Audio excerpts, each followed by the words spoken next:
Welcome to discover movies. कहानी एक औरत के बारे में है जिसके शरीर से एक जीव निकलता है। फिल्म में इस जीव को अपेंडिज कहते हैं। ये पैरासाइट अपने होस्ट के दिमाग से जुड़ा होता है जिससे वो उसके डर और कमजोरी पर जीता है। अंत तक जुड़े रहिए, ये कहानी आपको पसंद आएगी। फिल्म की कहानी शुरू होती है हैना नाम की एक लड़की से जो इस समय अपने माता पिता के साथ डिनर कर रही थी। हैना के हाव भाव से हमें पता चल जाता है कि वो काफी स्ट्रेस में है। उसकी माँ कुछ ऐसी बातें कह देती है जिस पर हैना को बहुत गुस्सा आता है। उसे बुरा लगता है मगर वो कुछ कह नहीं पाती। ठीक उसी समय हैना को अपने पेट में कुछ हलचल महसूस हुई जिससे वो काफी घबरा गई, जैसे कोई चीज बाहर निकलने की कोशिश कर रही हो, मगर फिर सब ठीक हो जाता है। अब कहानी आगे बढ़ती है और हम जान पाते हैं कि हैना असल में एक फैशन डिजाइनर है जो इन दिनों एक कंपनी में काम करती है। हैना का एक बॉयफ्रेंड भी है जिसका नाम केलन है। आज रात हैना को देर रात तक काम करना पड़ा क्योंकि उसके बॉस को सीजन पिक के लिए कोई एक फैशन डिजाइनर चाहिए। कपड़े बनाते समय हैना की उंगली जख्मी हो गई मगर वो रुकती नहीं और अपने काम को पूरा करती है। अगली सुबह जब हैना केलन के साथ शावर में थी तो हम दर्शकों को उसका बर्थ मार्क दिखाया जाता है और यही वो जगह है जहां हैना को पिछले कुछ दिनों से अजीब महसूस हो रहा है। नाश्ते के समय हैना को उसके बॉस का मैसेज मिला जिसमें वो अच्छे काम की डिमांड कर रहा था। ये एक इशारा था हैना के लिए कि अगर उसके काम को पसंद ना किया गया तो शायद उसे नौकरी से निकाल दिया जाए। ये सोचकर फिर से हैना के बर्थ मार्क वाली जगह पर उसे दर्द महसूस हुआ। अब ये बढ़ता ही जा रहा था। रात को उसने जो ड्रेस बनाई थी वो उसे कंपनी में ले आई। यहाँ हम मिलते हैं हैना की एक और दोस्त ईस्टर से जो असल में केलन की भी दोस्त थी। उनके बॉस को दोनों का ही डिजाइन पसंद नहीं आता, बल्कि वो तो हैना की काफी इंसल्ट करता है कि उसने किसी और के काम को चुराने की कोशिश की। इन बातों से हैना को बहुत बुरा लगता है मगर वो मजबूरी में कुछ कह नहीं पाती। और जब वो वॉशरूम गई फिर से उसे ऐसा ही महसूस हुआ जैसे कोई चीज उसके पेट से निकलना चाहती हो। इतने में ईस्टर वहां आई जो हैना से उसकी हालत के बारे में पूछती है, जिस पर हैना उसे ज्यादा कुछ नहीं बताती। शाम को जब वो केलन के साथ थी और दोनों एक दूसरे के करीब आने की कोशिश कर रहे थे तो केलन उसके बर्थ मार्क पर हाथ लगाता है जिससे हैना घबरा गई और तुरंत उठ गई। ठीक उसी समय एक बार फिर से उसे अपने बॉस की तरफ से एक मैसेज आया कि कल उसे अपना काम दिखाना होगा, जिससे तुरंत ही उसका मूड बदल गया। वो कुछ नए डिजाइन बनाने की कोशिश कर रही थी मगर उसका दिमाग काम ही नहीं कर रहा था और जैसे जैसे वो स्ट्रेस में जा रही थी उसके पेट पर वो जीभ उग रहा था। जैसे ही हैना शर्ट ऊपर करती है ये देखकर वो चौंक जाती है कि एक बदसूरत सा जीभ उसके शरीर के साथ जुड़ चुका है जो बात भी कर सकता था। वो हैना को सिर्फ बुरी बातें ही बता रहा था। हैना को तो यही लग रहा था कि ये बस एक बुरा सपना है और कुछ नहीं। इतने में वो जीव उसके शरीर से अलग हो गया। ऐसा होते ही हैना बेहोश हो गई। होश में आने पर वो अपने पेट को जख्मी पाती है। जो हुआ उसके साथ वो कोई सपना नहीं था। इतने में वो जीव उस पर कूद जाता है। घबराहट में हैना उसे दूर फेंक देती है जिससे वो वहीं पड़ा रहा। हैना उसे कपड़ों में छुपा देती है। अपने जख्म पर पट्टी करने के बाद वो फिर से काम में लग गई और इस बार वो अपने पेट के जख्म और उस जीव के शरीर से अलग होने से एक आइडिया लेती है और बड़ा ही अजीब सा ड्रेस तैयार करती है जो उसके बॉस को काफी पसंद आता है और वो उसे काम जारी रखने को कहता है। ईस्टर अपने दोस्त के लिए खुश थी कि उसने इतना अच्छा काम किया मगर हैना का जख्म अभी भी ठीक नहीं था। उससे खून बह रहा था, इसलिए वो डॉक्टर के पास चली गई। डॉक्टर के हिसाब से ये किसी तरह की एलर्जी थी। बर्थ मार्क को देखकर वो डॉक्टर कहता है कि ये बिल्कुल यहाँ आया। हालांकि हैना डॉक्टर को सच नहीं बताती कि इस जगह से एक अजीब सा बदसूरत जीव अलग हुआ है।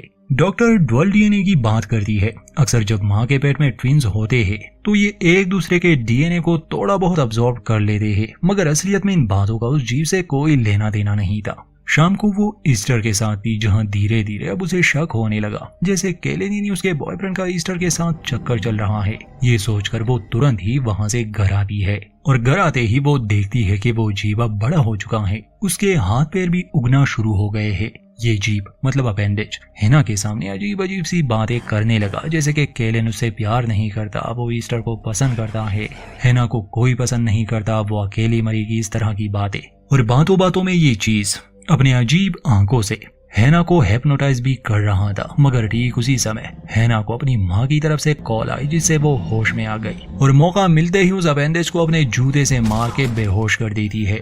हैना की माँ उसे किसी पार्टी के बारे में बताना चाहती थी। कॉल के बाद हैना उस अपेंडिज को बैग में डाल देती है और उसे तहखाने में बंद करके रखती है। अगले दिन केलन और ईस्टर दोनों हैना को पिकनिक पर ले जाना चाहते थे मगर हैना को ऐसा लगा जैसे केलन और ईस्टर के आपस में काफी बन रही है, इसलिए उसे अच्छा नहीं लगता और वो बीमारी का बहाना करके घर पर ही रह जाती है। हालांकि ये सब उसके दोस्तों को बड़ा अजीब लगा, खासकर केलन को। उनके जाते ही हैना इंटरनेट पर ऐसी जानकारी ढूंढने लगी जैसे कि उसके साथ हुआ।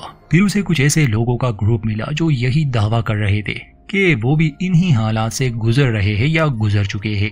हर संडे को ऐसे लोग एक जगह मिलते, इसलिए उनकी लोकेशन निकालकर हैना भी उस जगह चली गई। ये शहर से थोड़ी दूरी पर एक खाली इमारत में जमा होते थे।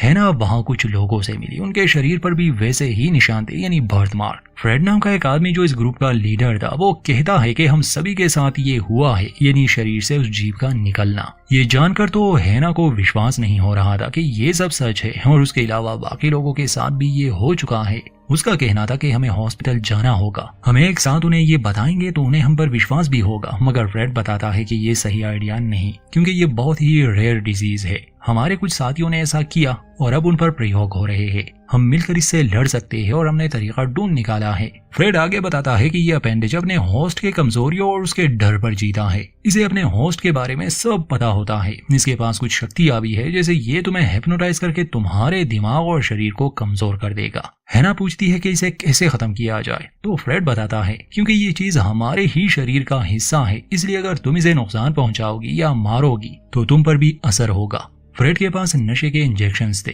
जिससे ये अपने होस्ट को नुकसान नहीं पहुंचाएगा और ये लोग अपनी नॉर्मल लाइफ जी सकते हैं। काफी समय से इन लोगों ने अपने अपेंडेज को कैद में रखा है और अपनी आम जिंदगी जी रहे हैं। इनमें से हर एक की जिंदगी में कुछ ना कुछ बुरा हुआ है, जिस वजह से जीव ने जन्म लिया। फ्रेड के दिए गए इंजेक्शन को हैना ले लेती है और ये बात भी अब उसे समझ आ गई कि उसे इस जीव को खुद पर हावी नहीं होने देना। इस ग्रुप में हैना की मुलाकात क्लाउडिया नाम की एक औरत से भी हुई और बाद में दोनों की दोस्ती हो जाती है। क्लाउडिया हैना को अपने घर कॉफी पर इनवाइट करती है, जहां ये दोनों एक दूसरे के बारे में और जान लेते हैं। हैना उसके घर में ही थी जब उसे कमरे से अजीब आवाजें आई। क्लाउडिया कहती है कि वो मेरा अपेंडेज है, जिसे उसने पिछले 1 साल से कैद में रखा है। क्लाउडिया एक डिवोर्स औरत थी जो अकेले बहुत खुश है। नशे का वो इंजेक्शन लिए वो अपने अपेंडेज को शांत करने जाती है और जब हैना घर आई तो वो भी ऐसा ही करती है, यानी फ्रेड का दिया हुआ वो इंजेक्शन वो उस जीव को लगा देती है, जिससे खुद हैना को भी नींद आने लगी। मगर फ्रेड ने कहा था कि वो इस पर काबू पा सकते हैं। रात को वो काम में बिजी थी कि उसका बॉयफ्रेंड केलन उससे मिलने आया, जिसे देखकर वो खुश थी। मगर केलन को लग रहा था कि हैना के साथ कुछ गड़बड़ है। तो जब वो उसे बताने की कोशिश करती है कि उसके शरीर से एक जीव अलग हुआ है, वो केलन को दिखाना भी चाहती थी, मगर केलन को कहाँ विश्वास होने वाला था। उसे लग रहा था कि हैना बहुत स्ट्रेस में है और शायद उसने खुद को ही जख्मी कर दिया है। जब वो ये कहता है कि मुझे और ईस्टर को तुम्हारी फिक्र है, तो फिर से हैना को यही डर सताने लगा कि शायद ये दोनों एक दूसरे के करीब आ चुके हैं और अब ये हैना के पीठ पीछे उसकी बुराइयां करते रहते हैं। इसलिए वो आगे कुछ नहीं कहती और ना ही केलन को उस जीव के बारे में कुछ पता चलता है। अब हैना परेशान रहने लगी थी।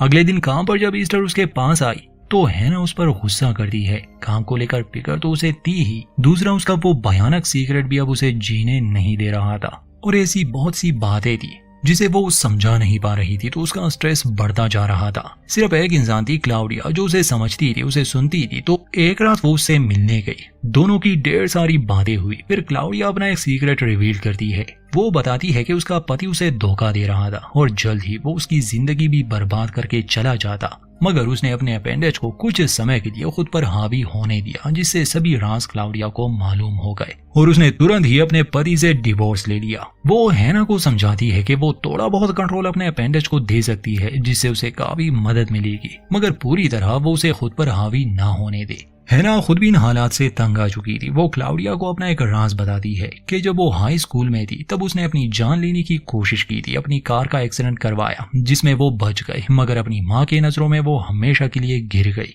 इसलिए अब वो उससे प्यार नहीं करती। असल वजह ये थी कि हैना को किसी ने समझने की कोशिश ही नहीं की और वो हमेशा अपने अंदर बातें छुपाए रखती थी। उस रात जब वो अपने अपेंडेज को बेहोश करने गई तो वो उसकी कुछ बातें सुनने लगी, मगर वो जीव इतना चालाक और शक्तिशाली था कि वो तुरंत ही हैना को हिप्नोटाइज कर लेता है। हैना कोशिश करती है कि वो उसे इंजेक्शन लगा दे, मगर इंजेक्शन खाली था। अपेंडेज हैना पर हावी हो चुका था और देखते ही देखते हैना बेहोश हो गई। जब उसे होश आया तो वो अपेंडेज वहां से गायब था। हैना को फिक्र होने लगी, इसलिए वो उसे ढूंढने में लग जाती है। इतने में उसकी माँ की कॉल आई। वो हैना को याद दिलाती है कि उनके यहाँ पार्टी है और उसे कुछ खाना लाना होगा। हैना उलझन में थी उसकी माँ गुस्सा करती है और पूछती है कि क्या वो नशे में है। ये सुनकर अपने अपेंडेज को ढूंढने के बजाय वो अपनी माँ के लिए काना ले आती है, मगर हैना की तबीयत अब ठीक नहीं लग रही थी। वो वॉमिट करती है उसी काने पर जिस पर उसकी माँ भड़क गई। हैना अपने पिता से माफी मांगती है और अपने घर आकर बिस्तर पर लेट जाती है। असल में अब उसने हार मान ली थी, जिस वजह से उसका अपेंडेज अब और भी शक्तिशाली हो गया और उसने एक इंसान का रूप भी ले लिया। वो उसके डर और कमजोरियों पर जी रहा था, जैसे वो अपनी लंबी सी जीभ निकालकर उसके शरीर से जोड़ देता है। अगले दिन दिखाया जाता है कि क्लाउडिया वहां आई है। पता चलता है कि क्लाउडिया भी एक अपेंडेज है। उसने हैना को फंसाया ताकि उसका अपेंडेज शक्तिशाली बने और आजाद हो जाए। इंजेक्शन भी उसी ने खाली करवाया था। असल क्लाउडिया तो अपने घर में कैद है और बाहर उसका अपेंडेज घूम रहा है। अब हैना का अपेंडेज बिल्कुल उसी की तरह दिखने लगा था, बस आंखें अजीब थी, जिसके लिए क्लाउडिया लेंसेज लाई थी। ये दोनों मिलकर असली हैना को बांध देते हैं और उसे गाढ़ा देते हैं, जिसे वो मरेगी तो नहीं मगर अपने होश में नहीं रहेगी। अब अपेंडेज ने हैना की जिंदगी ले ली, इसलिए सबसे पहले वो केलन और ईस्टर को टेक्स्ट करती है। वो दोनों एक साथ ही थे, इसलिए उन्हें बड़ा अजीब लगा। शाम को ईस्टर उससे मिलने उसके अपार्टमेंट में आई। अब हैना के अपेंडेज ने उसी की जगह ले ली थी, इसलिए ईस्टर उसे ही हैना समझ रही थी और क्लाउडिया को देखकर ईस्टर को काफी अजीब लगा। अगले दिन काम पर वो एक खास तरह का ड्रेस डिजाइन करती है, जो कि उसके बॉस को काफी पसंद आता है। ये अपेंडेज इंसान के गहरे राज जानता था, इसलिए ये अपने बॉस के राज भी जान चुकी थी कि उसे किस तरह के डिजाइन पसंद आएंगे। वो तुरंत ही हैना को प्रमोट कर देता है, मगर ईस्टर को कुछ गड़बड़ लग रही थी।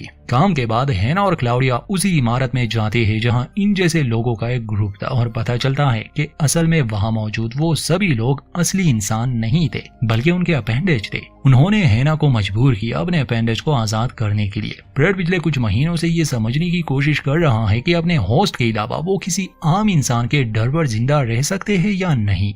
इस समय उन्होंने एक आदमी को पकड़ लिया था जिसके सभी गहरे राज वो जान चुका था और वो उसके डर पर फीड कर रहा था, जिसे देखकर बाकी अपेंडेज भी खुश थे कि अब उन्हें सिर्फ अपने होस्ट की जरूरत नहीं पड़ेगी। वहां ईस्टर जब हैना के घर गई तो दरवाजा बंद था, मगर खिड़की से झांकने पर उसने देखा कि हैना को कैद किया गया है, इसलिए वो तुरंत ही खिड़की तोड़कर उसे बचा लेती है। हॉस्पिटल लाने के बाद ईस्टर को सब पता चला कि असल में हैना के साथ क्या हुआ है। हैना उसे अपने बर्ताव के लिए माफी मांगती है जो भी उसने किया। वहां दूसरी तरफ हैना का अपेंडेज केलन से मिलने गई, जहां वो उसे सीरियस कर रही थी। अपेंडेज को केलन का एक राज मालूम था, वो ये कि केलन की माँ जब मर गई तो वो ही सबसे बहुत टूट गया था। उसी कमजोरी का इस्तेमाल करके वो अपेंडेज उसे अपना शिकार बना ले रहा है। वहां हॉस्पिटल में हैना को ये सब महसूस हुआ कि उसका अपेंडेज अब किसी और के डर पर जी रहा है, इसलिए ईस्टर को लिए वो केलन के यहाँ आई, जहां वो देखती है कि उसका अपेंडेज अब केलन से भी खून पी रहा है। इससे पहले कि वो अपने बॉयफ्रेंड को बचा पाती, क्लाउडिया भी वहां मौजूद थी, जो उससे लड़ती है, उसे बेहोश करने की कोशिश करती है, मगर चूंकि ईस्टर भी हैना के साथ वहां आई थी, इसलिए एक नीडल वो क्लाउडिया के पैर में घुसा देती है और हैना वही इंजेक्शन उसे लगा देती है। इसके बाद वो अपने अपेंडेज की जुबान काट लेती है, जिससे वो काफी कमजोर हो गया। हैना उससे डरती नहीं बल्कि कहती है कि मैं तुम्हारा ख्याल रखूंगी। इसके बाद ये लोग असली क्लाउडिया को भी आजाद कर देते हैं। धीरे धीरे सब कुछ ठीक होने लगा, यहाँ तक कि ईस्टर और हैना अब अपनी कंपनी शुरू करना चाहते थे। हैना अपने माता पिता से भी माफी मांगती है जब उसने खुद को मारने की कोशिश की, और अंत में दिखाया जाता है कि वो जीभ अब भी उसके साथ है और हैना उसका एक छोटे बच्चे की तरह ख्याल रख रही है, क्योंकि उसका आकार अब फिर से छोटा हो गया था और कमजोर भी। इसी के साथ द अपेंडेज फिल्म का अंत होता है। दोस्तों, फिल्म का कॉन्सेप्ट समझना ज्यादा मुश्किल नहीं है। इसमें दिखाया गया जीव असल में हैना की नेगेटिविटी को दर्शा रहा है। जब भी वो उम्मीद खो दी थी और उसके दिमाग में सिर्फ बुरे ख्याल ही आते तो ये जीव शक्तिशाली हो जाता, मगर ये इंसान की फितरत है, उसमें इस तरह के इमोशंस होते हैं, इसलिए हैना उसे पूरी तरह से खत्म नहीं कर पाई। हाँ, उसने उसे काबू करना जरूर सीख लिया था। हर इंसान की जिंदगी में अच्छी और बुरी चीजें होती है, अगर बुराई को खुद पर हावी करोगे तो अपेंडेज जैसा एक जीव उसकी जगह ले लेगा, इसलिए अपने नेगेटिव इमोशंस पर काबू रखना चाहिए। उम्मीद करते हैं कि ये फिल्म आपको पसंद आई होगी। वीडियो अच्छी लगे तो लाइक करें और चैनल को सब्सक्राइब करना ना भूलें।